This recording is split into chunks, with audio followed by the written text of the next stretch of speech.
Hi everyone, Gruntle here, and this is my guide to legendary and unique weapons in Borderlands the pre-sequel.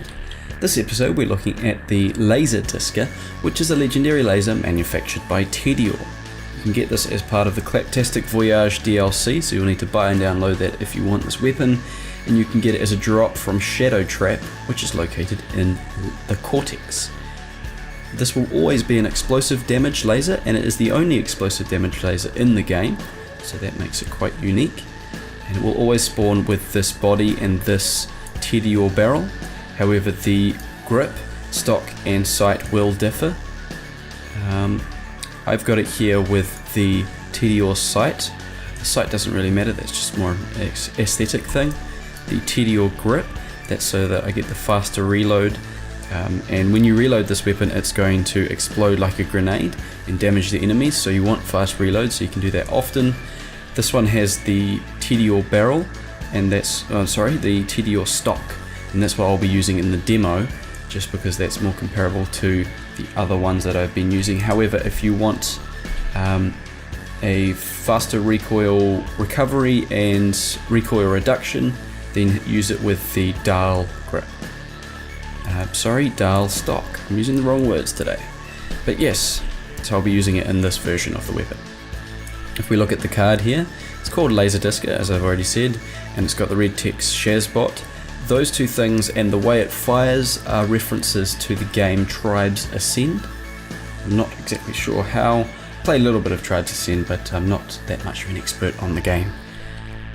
It has a low fire rate, low-ish fire rate, lowish reload speed, which is a good thing. You want a lower reload speed for your weapons.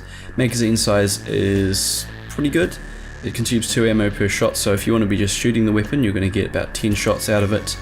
If you don't have any buffs to your ammo count, or mag count, sorry. And as it's a Tediore, you'll be doing a lot of reloading, so you don't want that higher magazine size, otherwise you'll be going through ammo quite quickly. Accuracy is pretty decent as well. If we compare it here to just a normal Tediore, a purple Tediore laser, you can see that usually a Tediore will be a splitter. However, this one is not a splitter. This one's more comparable to a rocket launcher. You can see that the damage of the Laser Disca is way closer to that of a decent rocket launcher than it is to a laser. Heaps of damage in the Laser Disca. And also the Laser Disca will act as a rocket launcher in terms of the challenges, the badass rank challenges that you're doing. It will count as a rocket launcher, so that's quite interesting. Now if we look at the way it fires here, it basically fires a blue disc which explodes on contact with enemies or surfaces. And just a note, if you're using medium, high, or very high, I think is what the things are. If you're using those types of physics settings, then it will change the look of the blue disc. However, on low physics, which I have it now, the blue disc will look how it's supposed to. So it's a big blue disc that goes firing out and then explodes on contact with enemies or surfaces. So yes, and also you can see there that the reload is like a grenade.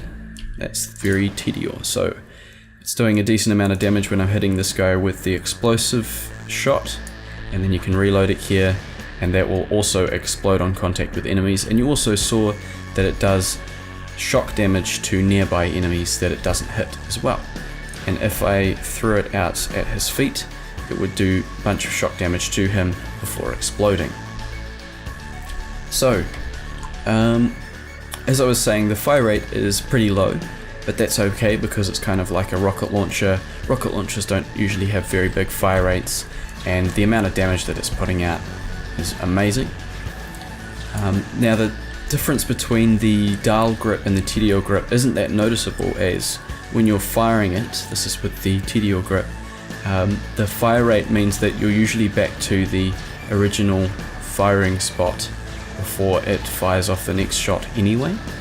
That's without any fire rate buffs. So if you're getting buffed fire rate, you may want to think about the Dahl grip, as it's going to have better recoil reduction and things. I'll just check if there's anything else I need to say about this weapon, and actually there is. An interesting thing about this weapon is that the damage of the shot will be doubled if the enemy is in midair or frozen. So you can get increased damage as it's explosive on cryo affected enemies and on flying enemies. So that is pretty cool. If you're looking for a character to use this weapon, definitely the best one is going to be Claptrap, because he has his explosive buffs.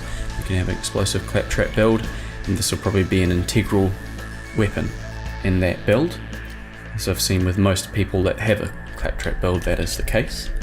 However, as it's a very good weapon, you're going to be able to use it with pretty much all of the characters.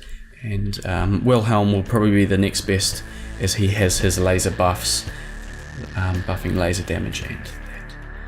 So yes, I think we'll jump to the gameplay with this weapon. I'll be using Wilhelm as always, and I will let you know what I'm thinking of the gun as we do that.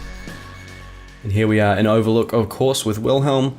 And from the first couple of shots off here, you'll probably already be able to tell that this weapon is insane.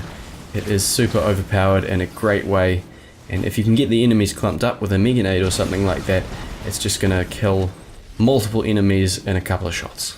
It is amazing.